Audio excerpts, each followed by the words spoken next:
Amados hermanos, en este momento les saludo en el nombre del Señor Jesús y les invito para tener un tiempo de compartir con la palabra de Dios. Y para esto, en el libro o la carta del apóstol Pablo a los Romanos, en el capítulo 1, versículo 8 en adelante.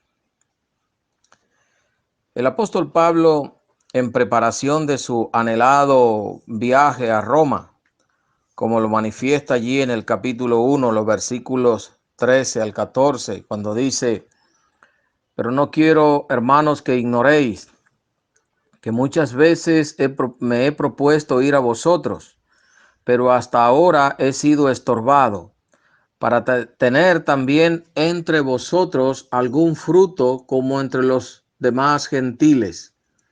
A griegos y a no griegos, a sabios y a no sabios soy deudor. Así que en cuanto a mí, pronto estoy a anunciaros el evangelio también a vosotros que estáis en Roma. El apóstol Pablo escribe esta carta posiblemente desde la ciudad de Corinto, o puede ser también desde la ciudad de Filipos. Ahora, tomando en cuenta el tema general de la carta, la justicia divina, y considerando lo que dicen los versículos 16 y 17 del mismo capítulo 1, que dice: porque no me avergüenzo del evangelio, porque es poder de Dios para salvación a todo aquel que cree, al judío primeramente y también al griego. El versículo 17: porque en el evangelio la justicia de Dios se revela por fe y para fe, como está escrito: mas el justo por la fe vivirá. Cuando dice allí, porque en el evangelio la justicia de Dios se revela por fe y para fe.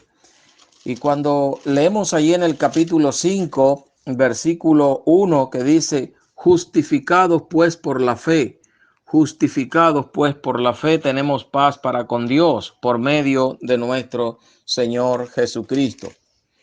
En consideración a esto, hermanos, lo que me propongo compartir con ustedes lo he titulado: el Dios de nuestra justificación. El Dios de nuestra justificación. Pienso en esto. ¿Cómo obra el creyente que conoce a su Dios? Hermanos, les invito a verlo en el testimonio del apóstol Pablo. Y podemos ver que el Dios de nuestra justificación, según el testimonio del apóstol Pablo, es digno de principal reconocimiento. Digno de principal reconocimiento. Cuando vemos allí en el versículo 8, dice: primeramente doy gracias a Dios mediante Jesucristo con respecto a todos vosotros, de que vuestra fe se divulga por todo el mundo. Dice el apóstol Pablo aquí: primeramente doy gracias a mi Dios. Primeramente doy gracias a mi Dios. Estaba viendo allí, pensando en esta palabra, primeramente, la palabra que ha sido traducida a nuestra Biblia en español, la palabra proton. Primeramente, Pablo estaba claro de quién merece el más alto y total reconocimiento. Cuando Pablo llegó a Roma como un náufrago, cuando vinieron algunos hermanos a recibirle, dio gracias a Dios y cobró ánimo. Nosotros podemos ver esta actitud del apóstol Pablo allí en el libro de los Hechos, en el capítulo 28, versículo 15, que dice: de donde, oyendo de nosotros los hermanos, salieron a recibirnos hasta el foro de Apio y las 3 tabernas, y al verlos, Pablo dio gracias a Dios y cobró aliento. Pablo dio gracias a Dios y cobró aliento. Ahora, hermanos, en la expresión del apóstol Pablo, esto no era un cumplido, no era una expresión más como la que podemos usar o acostumbrarnos o mal acostumbrarnos en nuestra jerga cristiana. Dar gracias a Dios o expresar con palabras, dando gracias a Dios, cosa que no está consciente en nuestro corazón. No era un cumplido, no era por decir algo, no era algo que salía de los labios del apóstol Pablo como algo que había que decir en el momento. Era y es la expresión de un sentir consciente, ese sentir que debe y está en el creyente que conoce a su Dios. Todo lo que acontece a su alrededor, sea cual sea la naturaleza de tal acontecimiento, aun sean los momentos más difíciles o momentos gloriosos, momentos de júbilo, el creyente que conoce a su Dios va a expresar lo que hay en su corazón y esa expresión sale en palabras de agradecimiento. Como en el caso del apóstol Pablo en este momento, queridos hermanos. Lo que Pablo estaba expresando allí con esta palabra, con esta expresión, valga la redundancia, estaba mostrando que para él el agradecimiento a su Dios estaba primero en orden, porque es lo que significa esa palabra traducida allí a nuestro lenguaje, primeramente. Significa primero en orden, primero que todo, antes que nada, primero que todo. Ahora, el apóstol Pablo expresa vez tras vez su agradecimiento a Dios, no solamente por las cosas personales, sino que también daba gracias a Dios por los otros creyentes, hermanos. Y esto podemos verlo en las cartas de Pablo. Pablo siempre daba gracias de una manera sobresaliente, prominente, sincera, daba gracias a Dios por las personas a quien él estaba escribiendo dicha carta. Eso podemos verlo en el libro de Romanos, capítulo 1, versículo 8, como lo estamos viendo. Primera a los Corintios 1:4, Efesios 1:16, Filipenses 1:3, Primera Tesalonicenses 1:2, Segunda a los Tesalonicenses 1:3. La acción de gracia a Dios era una nota sobresaliente en todos sus escritos y en todas sus cartas, dando gracias a Dios por sus receptores, aquellos que iban a recibir tal carta, excepto en la carta a los Gálatas, a los desertores Gálatas. Pablo no expresa gratitud, no que no la tuviera en su corazón, es que los Gálatas, por su actitud, y se hicieron, como decir, indignos de esa expresión del apóstol Pablo hacia ellos. No era que no estuviera agradecido en su corazón, porque vemos que Pablo estaba agradecido en su corazón por todos los creyentes. Estaba agradecido a Dios por lo que sucedía en su vida, lo que sucedía a su alrededor, y lo vemos en muchos ejemplos en acontecimientos de su vida. Entonces, el creyente que conoce a su Dios, al Dios de toda justicia, sabe y expresa como es correcto, sabe que el Dios de toda justicia es digno de principal reconocimiento en todo. en caso de nuestra salvación. Es digno de agradecimiento por la manera como provee, cómo nos protege. Nos ha puesto en un pueblo, la iglesia, y eso es, hermanos, algo que no debe perder de vista el creyente.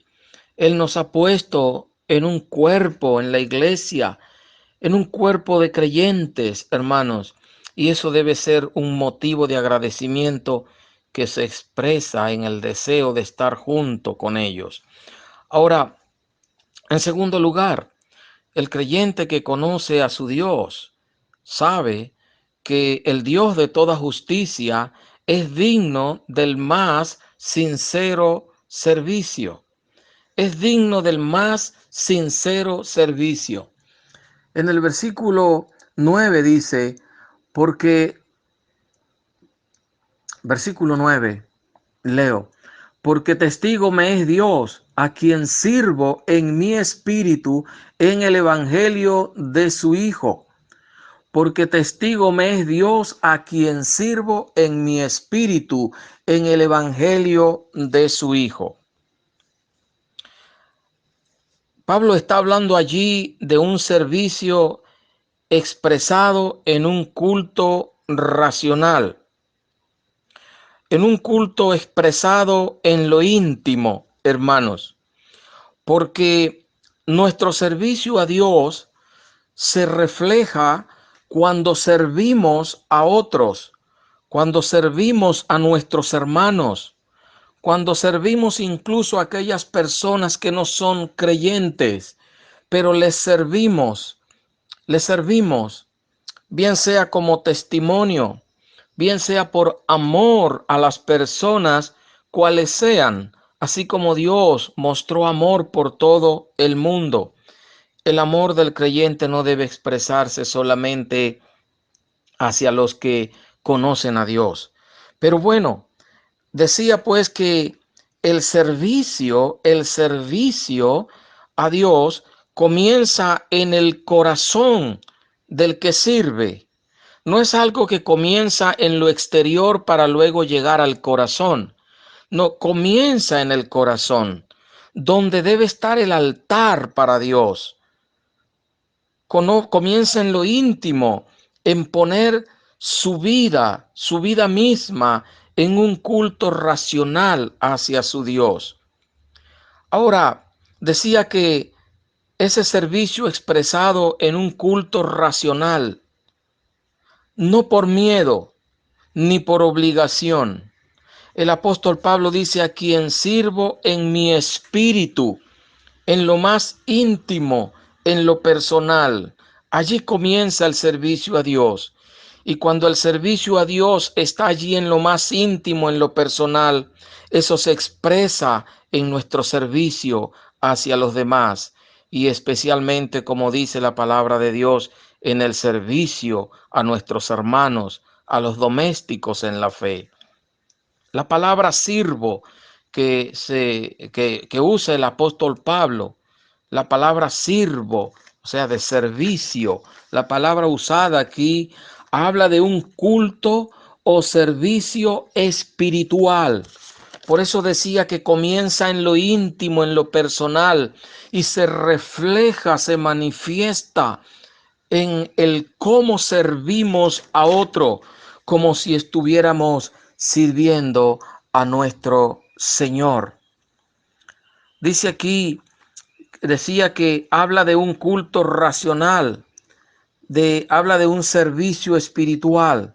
En este caso, como también se usa esta palabra en el mismo la misma carta, en el capítulo 12, versículo 1, que dice, así que os ruego, hermanos, que presentéis vuestros cuerpos en sacrificio vivo. Perdón, vamos a buscar allí. Así que, hermanos, ruego por las misericordias de Dios que presentéis vuestros cuerpos en sacrificio vivo, santo, agradable a Dios, que es vuestro culto racional. Es vuestro culto racional. La palabra culto está usando la misma palabra que usó el apóstol Pablo, que usa que es traducida allí como sirvo, sirvo, es la misma palabra. Habla entonces de un culto racional, de un servicio espiritual. Podríamos ver también esa palabra allí en Filipenses 3:3 y segunda a Timoteo 1:3, también donde usa la misma palabra para servir, para referirse a un culto o servicio espiritual. Entonces decía que Pablo usa aquí la misma palabra que se traduce como culto.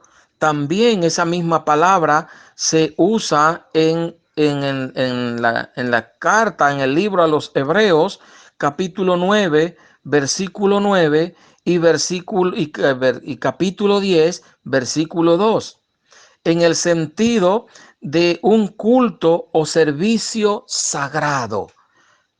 Un culto o servicio sagrado. La misma palabra, queridos hermanos. Entonces vemos allí que el creyente que conoce a su Dios lo expresa en el saber y en el actuar de que el Dios de toda justicia es digno del más sincero servicio. Y en tercer lugar,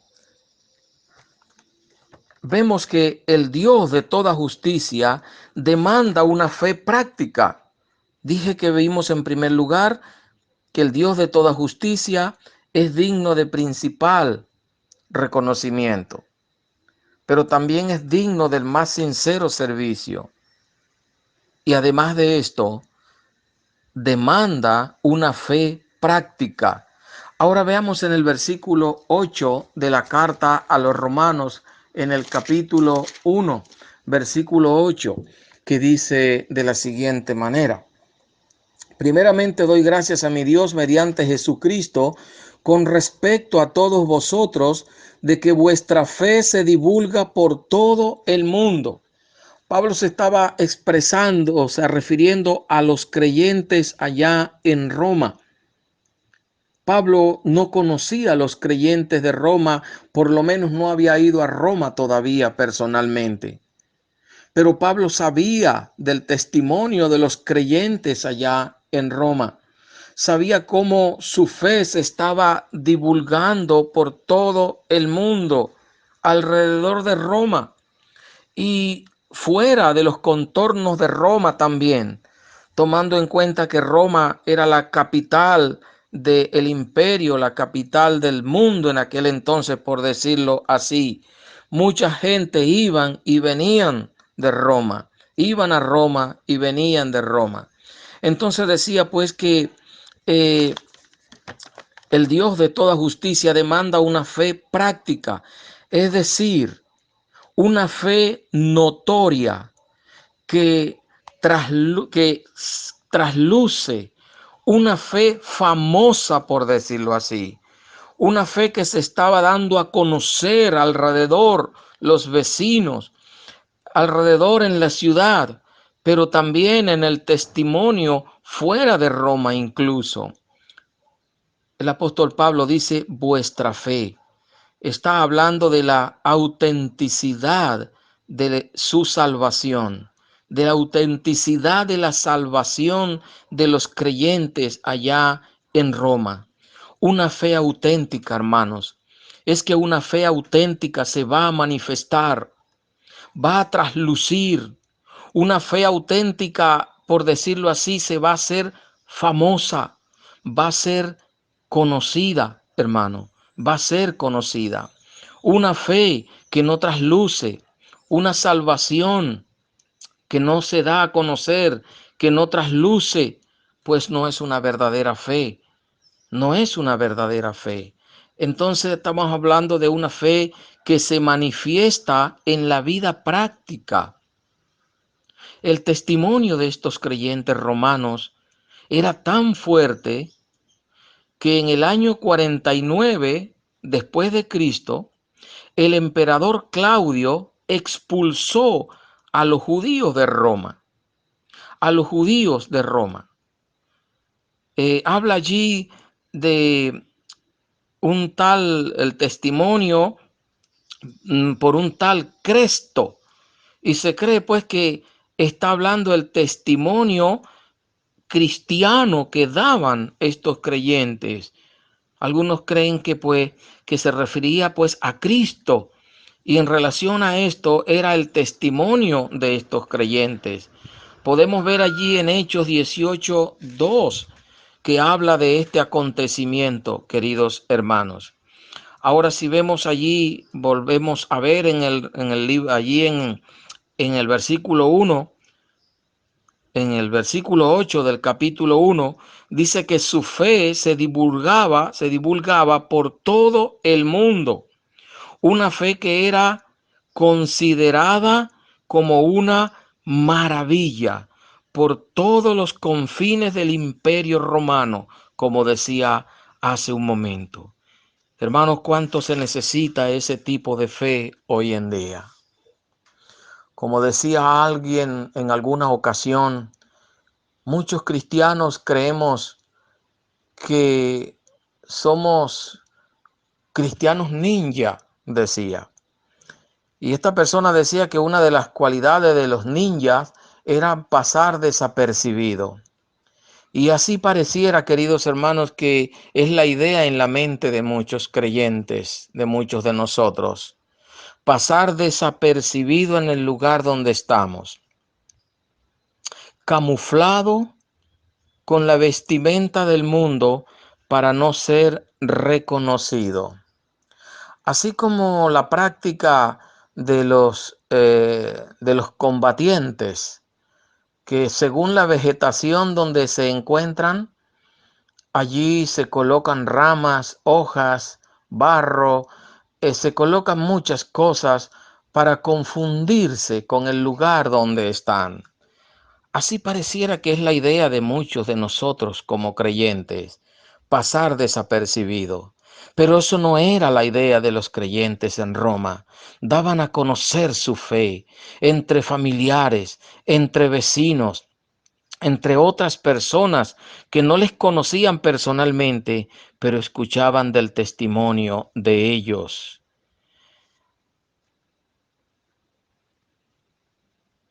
Este es el testimonio de una vida que ha sido verdaderamente tocada por la palabra de Dios.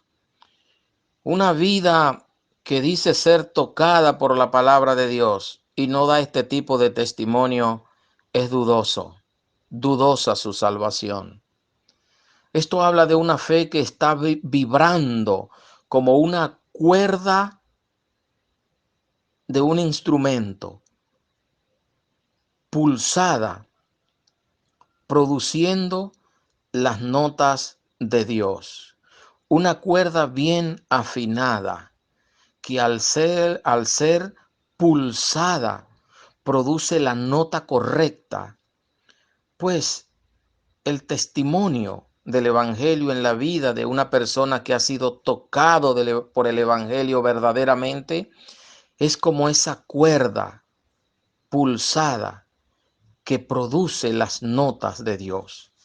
Cristo a través del Evangelio produce salvación, salvación poderosa, salvación indudable. Si una persona que dice haber recibido a Cristo no está dando testimonio con su vida práctica, dando el testimonio de Cristo en su vida, testimonio personal, pero también testimonio hablado, porque no basta que la gente piense que somos buenos, que somos seres extraños, que no parecemos de este mundo, pero ellos deben saber por qué somos así. Deben saber qué ha acontecido en nuestra vida.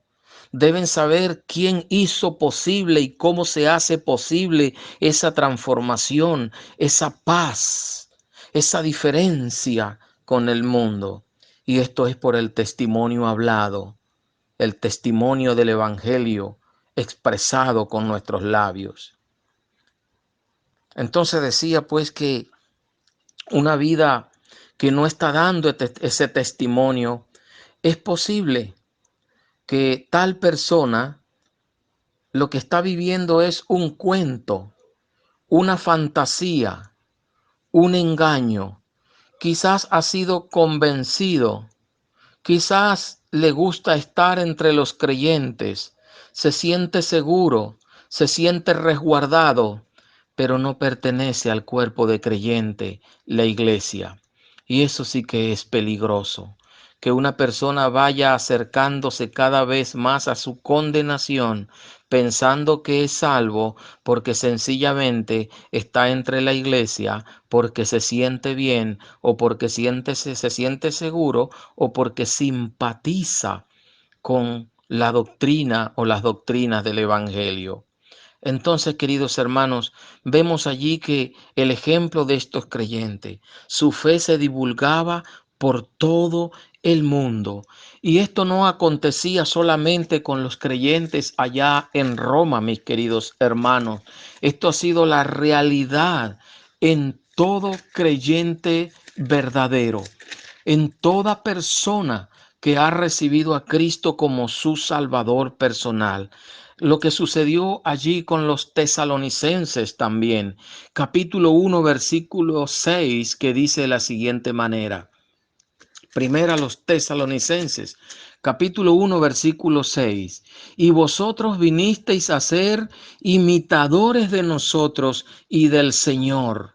Veamos lo que dice aquí el apóstol Pablo en su testimonio y el testimonio que daban los conocidos, los familiares allá en el entorno de los creyentes en Filipo, los que habían recibido a Cristo, dice: y vosotros vinisteis a ser imitadores de nosotros y del Señor, recibiendo la palabra en medio de gran tribulación, con gozo del Espíritu Santo, de tal manera que habéis sido ejemplo a todos los de Macedonia y de Acaya que han creído. Veamos este ejemplo, queridos hermanos. Esto es lo que pasa, hermanos, en la vida de un creyente, de una persona que ha sido verdaderamente tocado por el Evangelio. Si esto no está sucediendo en la vida de una persona que dice haber sido tocado, tal persona lo que está viviendo es un cuento, una fantasía, no está en la realidad y está inmerso en el más peligroso de las situaciones o la más peligrosa de las situaciones en el cual puede encontrarse una persona. Y vemos allí en el versículo 9 que dice: porque ellos mismos cuentan de nosotros la manera en que nos recibisteis y cómo os convertisteis de los ídolos a Dios para servir al Dios vivo y verdadero. Hermanos, se habían convertido de los ídolos al verdadero Dios. ¿Y cómo lo expresaban, queridos hermanos? Sirviendo al Dios vivo y verdadero. Y por eso decíamos pues que el Dios de toda justicia ese es digno del más sincero de los servicios, hermano, el más sincero de los servicios. Entonces, podemos también ver el ejemplo en Hechos, capítulo 16, versículo 1, versículo 2, cuando habla de Timoteo, aquel jovencito que se había convertido al Señor y estaba impactando a su alrededor. No solamente allí en las ciudades donde él era, sino también en las ciudades, las poblaciones alrededor estaban conociendo del testimonio de este jovencito, queridos hermanos. Entonces vemos que toda persona, sea niño, sea un joven, sea un adulto que ha sido tocado por el Evangelio, esa fe se va a traslucir verdaderamente. Leemos allí que dice en el capítulo 16 de Hechos, hablando acerca de este joven Timoteo: después llegó a Derbe y a Listra, y aquí había allí cierto discípulo llamado Timoteo, hijo de una mujer judía creyente, pero de padre griego. Probablemente Timoteo se había convertido al Señor en el primer viaje misionero de Pablo. En este momento estaba en el segundo viaje y daban buen testimonio de él los hermanos que estaban en Listra y en Iconio. No solamente allí en Derbe, hermanos, sino también en Listra, en Iconio. Había testimonio de lo que había acontecido en la vida de este jovencito. El diablo ha engañado a nuestros jóvenes haciéndole creer que la vida es una fiesta, pero una fiesta mundana. Sí, la vida es una fiesta verdadera, pero cuando estamos en Cristo, una fiesta cristiana. Pero cuando estamos hablando de una fiesta cristiana, no estamos hablando de una fiesta mundana, de una fiesta que se hace, incluido las cosas de este mundo, como para atraer jóvenes mundanos que llegan a la iglesia, llegan al círculo cristiano y son igual de mundanos o más mundanos que cuando no estaban dentro de la iglesia. Hermanos, y me temo al decir esto, temo al decir esto, como dijo el Señor Jesús a los fariseos, que cuando hacían un prosélito, lo hacían más dos veces más hijos del infierno que ellos mismos. Y es lo que mucha gente y muchos círculos están haciendo. En vez de llevar el evangelio que transforma, el evangelio que cambia la vida, no el evangelio que cambia, sino el evangelio que cambia la vida, que transforma la vida. Pues, si no es ese mensaje, se está conduciendo en abarrotes a personas a una condenación eterna, viviendo una fantasía, siendo igual o más mundano o inconverso que cuando no había llegado a tal círculo cristiano.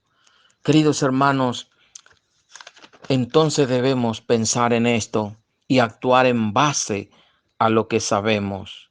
El creyente que conoce a su Dios se esforzará y actuará en proporción al más alto de todos los conocimientos. ¿Cómo? Actuará en base a que su Dios es digno de principal reconocimiento.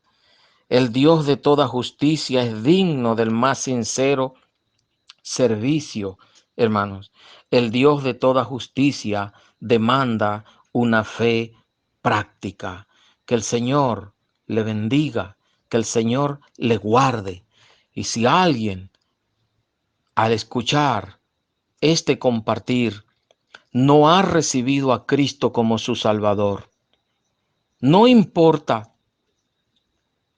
que esté dentro de la iglesia, dentro del círculo cristiano, no importa incluso que esté memorizando la Biblia o que pueda enseñar Biblia incluso, si no ha recibido a Cristo como su Salvador, está en un estado natural de condenación. Y hoy, literalmente hoy, está más cerca de su condenación que ayer, y mañana estará más cerca que hoy, literalmente. Pero en Cristo Jesús hallamos esa salvación, así como dice Pablo, porque no me avergüenzo del Evangelio, porque es poder de Dios para salvación a todo aquel que cree.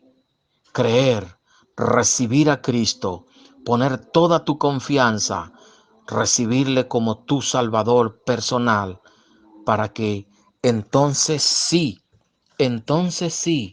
puedas expresar el mayor de los reconocimientos a Dios y puedas dar el mejor de los servicios a Dios y puedas tener una fe práctica, verdadera, que es producto de una vida transformada.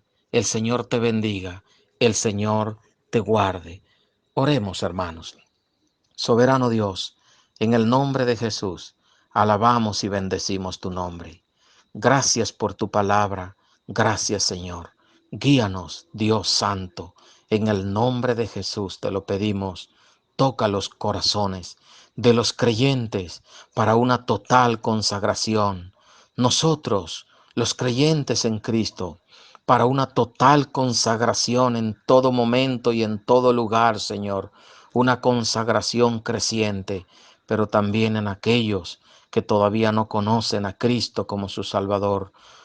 Tu palabra toque sus corazones y ahora mismo, Señor, inclinando su rostro, inclinando su corazón, Dios, pidan a Cristo que entre en su corazón, que les salve, que les dé esa vida eterna que Él ofrece.